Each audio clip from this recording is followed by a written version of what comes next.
कबीर जो चाहे सो कर दे सतगुरु, भरम पढ़ो मत कोई, सेऊ धड़ पर शीश चढ़ाया, पीछे करी रसोई। दर्शकों नमस्कार, स्वागत है आपका ऐसे न्यूज चैनल में। मैं शिवम यादव और आप देख रहे हैं ऐसे न्यूज।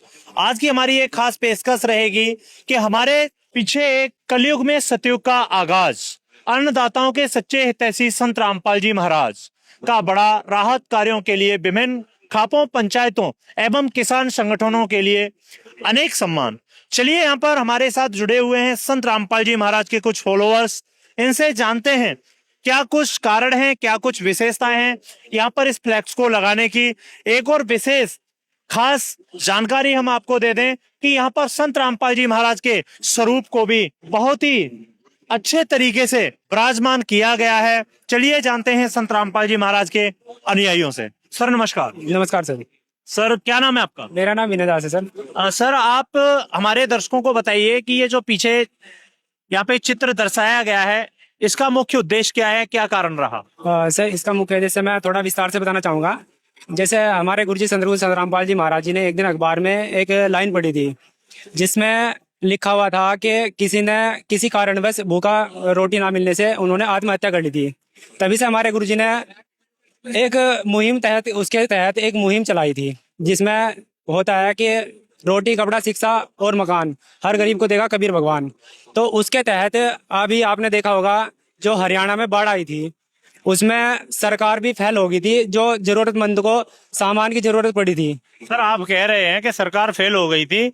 सरकार कैसे फेल हो सकती है? सरकार पूरे भारत को चला रही है, एक मुख्यमंत्री पूरे स्टेट को पूरी तरीके से ट्रीट करता है, और आप कहते हैं कि संत रामपाल जी महाराज के आगे सरकार फेल हो गई थी। ये कैसे संभव हो पाएगा? आप झूठ तो नहीं बोल रहे हैं यहाँ पे? नहीं सर, आप इसको देख भी सकते हो। जैसे अभी जो बाढ़ आई थी उसमें हरियाणा में लगभग 8 से 10 फीट पानी था, और उस पानी को निकालने के लिए सरकार से जो गुहार लगाई गई थी, सरकार उसको पूरा नहीं कर पाई थी। लेकिन संत रामपाल जी महाराज ने अन्नपूर्णा मुहिम के तहत जो वहां पे जितनी भी जरूरतमंद थी, अगर आपको उसमें देखा जाए, उनको 10 फीट की जरूरत है, 10 मोटर की जरूरत है, 20 मोटर की जरूरत है, या 40 फीट, 400 फीट, जितना भी आपको पाइप चाहिए होता है उतना सरकार को जो गांव वाले हैं या अन्य किसी भी उसके तहत हमारे गुरुजी सतगुरु संत रामपाल जी महाराज ने उनको मुहिम वो दिया है। और उसी के तहत आज ये जितने भी अवार्ड्स हैं आपको दिख रहे हैं पीछे लगे हुए हैं, जितने भी जहाँ भी जो खापे हैं हमारी हरियाणा में जो खाप होती है उन्होंने सम्मानित किया हुआ है। सर संत रामपाल जी महाराज जी को आप कह रहे हैं अवार्ड से सम्मानित किया गया, क्या क्या सम्मान दिए गए उन्हें? जैसे आप देख रहे हैं सर, किसान रत्न सम्मान और धनाना रत्न सम्मान, किसान गौरव सम्मान, किसान गौरव अवार्ड सम्मान, किसान मसीहा रक्षक सम्मान, शील और स्मृति चिन्ह से सम्मान, मानव रक्षक सम्मान, किसान सम्मान रक्षक, किसान जीवन रक्षक सम्मान, और भी बहुत से ऐसे सम्मान है जिन्होंने हमारे गुरुजी को सम्मानित किया है। क्या केवल संत रामपाल जी महाराज जी ने हरियाणा के लोगों का ही ये राहत सामग्री में पूरा योगदान किया है या फिर हर जगह? नहीं सर, ये हर जगह है। जैसे अभी जो बिहार में आपने देखा था बाढ़ आई थी, वहां भी ऐसे ही व्यवस्था की गई थी। वहां भी जिसको जो जरूरत थी, हर एक जरूरत के हिसाब से सबको वो सामान मुहिम दिलाया था जो भी उनको जरूरत थी। और अभी आपने देखा होगा जो हिमाचल में भी ऐसे ही बाढ़ आई थी, उसमें भी जो जरूरतमंद के हिसाब से जितनी जिसको जरूरत थी वो सब दिलाया था। और इसके तहत यहाँ तक कि जो खाने के लिए किसी को खाने का सामान नहीं था वो भी घर घर पहुंचाया गया था, बाढ़ के होने के बावजूद भी। सर ये अपने आप में बहुत ही अद्वितीय बात है कि संत रामपाल जी महाराज को इतने सारे अवार्ड से सम्मानित किया गया। संत रामपाल जी महाराज को गौरव सम्मान दिया गया, संत रामपाल जी महाराज को किसान जीवन रक्षक सम्मान दिया गया, संत रामपाल जी महाराज को जहां तक हम अपनी नजरों से देख पा रहे हैं कि उन्हें किसान मसीहा का भी सम्मान दिया गया। ये बात मैं डंके की चोट पर आपसे पूछना चाहूंगा कि विश्व में क्या धर्म गुरुओं की कमी है या उनके पास पैसा नहीं है? विश्व की बहुत बड़ी संप्रदा है, संत रामपाल जी महाराज ने ही उनकी पूरे तरीके से सहायता क्यों की? अन्य धर्मगुरु भी तो इस पुण्य के कार्य में आगे आ सकते थे, ऐसा क्यों नहीं हो पाया? सर ऐसा इसलिए नहीं हो पाया क्योंकि जितने भी धर्मगुरु हैं सभी सिर्फ अपनी दुकानें चला रहे हैं, लेकिन संत रामपाल जी महाराज पूर्ण परमात्मा है और परमात्मा अपने बच्चों को कभी दुखी नहीं दे सकते। इसलिए उनके जो भी जितना भी हमारे परमात्मा को जिस भी भाई को या किसी भी दुखी इंसान को जो भी जरूरत है वो उसको प्राप्त करा देते हैं। और बाकी धर्मगुरु क्या करते हैं, अपनी जेब भर लेते हैं, बाकी किसी से कोई मतलब नहीं होता उनको। बाकी धर्मगुरु का किसी जन सेवा का कोई वो नहीं होता है, चाहे उन्हें कोई प्रॉब्लम आ रही है या कुछ भी हो रहा है, लेकिन हमारे गुरुजी परमात्मा है और वो उन सबको वो सभी सुविधाएं उपलब्ध करा रहे हैं जो उनको जरूरत है।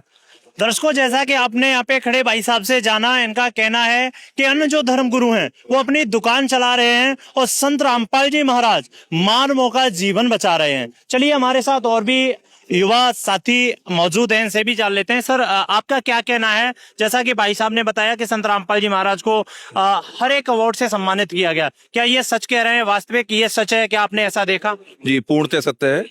मैं बताना चाहूंगा, संत रामपाल जी महाराज जो हमारे गुरुजी है, उन्होंने लाखों किसानों को ना कि उनके खेत बल्कि उनकी जिंदगी बचाई है।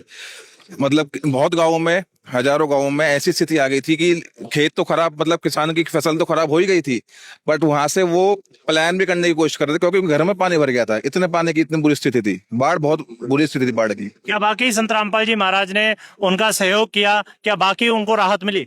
राहत नहीं, पूर्णतः राहत मिली। तत्क्षण जैसे इन्होंने उनके प्रार्थना करी परमात्मा संत रामपाल जी महाराज से, तो तत्क्षण उन्होंने परमात्मा का आदेश आया कि उनकी मदद करी जाए। और जब भी मतलब जितना उन्होंने मांगा था उससे ज्यादा उन्हें सामान दिया गया। अरबों की, करोड़ों की नहीं, अरबों की उनकी मदद की गई, अरबों रुपयों में। जो सरकार भी जहाँ फेल हो गई थी वहाँ परमात्मा ने मतलब टाइम से कम, बहुत कम टाइम में उनकी मदद करी और उनको पूर्णतः राहत दी। और वहां पर जब तक दोबारा फसल नहीं होगी तब तक परमात्मा का आदेश था, संत रामपाल जी महाराज का आदेश था अपने शिष्यों से कि उनकी पूरी मदद की जाए। क्या सर, मैं पूछना चाहूंगा कि अगर विश्व में इस राहत सामग्री की अगर पूरे विश्व को आवश्यकता पड़ जाए, क्या संत रामपाल जी महाराज इसको पूरा कर पाएंगे? बिल्कुल कर पाएंगे। परमात्मा का तो खुला भंडारा है और परमात्मा तो जैसे कि अब यहाँ समागम चल रहा है, यहाँ पर भंडारा चल रहा है, तो पूरे विश्व को आमंत्रण है। कोई एक विशेष जगह को आमंत्रण नहीं किया गया कि सिर्फ यहाँ आसपास के क्षेत्र को लोगों को बुलाया गया है, पूरे विश्व को बुलाया गया है। ऐसे ही परमात्मा की जो राहत सामग्री है वो पूरे विश्व के लिए है। वो तो मानव कल्याण के लिए आए हैं, तो मानव जहां जहां भी है सबके कल्याण के लिए। ऐसा तो नहीं सर कि आपको पैसे देके बुलवाया जा रहा हो? नहीं नहीं नहीं, ऐसा कोई इसमें कोई स्वार्थ नहीं है। ये तो आप तो डिजिटल जमाना है, आप यूट्यूब पे कहीं जगह हर जगह देख सकते हो, कहीं भी जाके पता कर सकते हो। जितने ये सम्मान मिले हैं परमात्मा को, जो मिले हैं संत रामपाल जी महाराज को, वो किसी अनुयायी ने या शिष्य ने नहीं दिए, ये आम जनता ने दिए। जिन्हें लाभ मिला है उन्होंने दिए हैं खुश होकर। जैसे कि सर हम देख पा रहे हैं कि यहाँ पे संत रामपाल जी महाराज ने जिन लोगों की मदद की, तो संत रामपाल जी महाराज को किसी ने किसान मसीहा पुरस्कार से सम्मानित किया, किसी ने अवार्ड दिया, किसी ने संत रामपाल जी महाराज जी को किसान जीवन रक्षक सम्मान दिया, तो किसी ने संत रामपाल जी महाराज को मानवता रक्षक सम्मान दिया। क्या संत रामपाल जी महाराज ही इन सम्मानों के पात्र हैं? बिल्कुल जी, वाकई इनके सम्मान के पात्र हैं। और ये जो सिर्फ पैसों से मदद की गई इसका परिणाम नहीं है, उसके साथ साथ जो डिवाइन शक्ति होती है, जो परमात्मा की शक्ति होती है, वो साथ साथ सहयोग कर रही थी। जैसे कि जो पाइप जहां बन रहे थे उसके फैक्ट्री के मालिक है, उन्होंने उसका अनुभव किया, जो कि उनके वो परमात्मा के संत रामपाल जी महाराज के कोई शिष्य नहीं थे। वो उन्होंने भी इस चीज का अनुभव करा कि इतनी बड़ी अमाउंट में जो पाइप बन रहे हैं, वो कोई एक हमारे फैक्ट्री आपसे नहीं चल रही, काफी टाइम से चल रही है। तो ये हम देखते आ रहे हैं, उनका अनुभव पुराना था कि इतनी जल्दी नहीं बन सकते, ये सिर्फ परमात्मा की शक्ति काम कर रही है, जो यहाँ पर इतने हजारों फुट पाइप बन रहे हैं दिन रात। और इनके ट्रैवल भी हो रहा है और यहाँ से वहां जा रहे हैं, कोई एक्सीडेंट नहीं हुआ आज तक, कोई भी दुर्घटना नहीं हुई। तो ये पैसों के से कुछ नहीं होता, साथ साथ परमात्मा की जब तक शक्ति रहे, मतलब जब तक शक्ति काम नहीं करती, जब तक ये काम सफल नहीं होता। यही गाँव वालों ने महसूस करा। इसलिए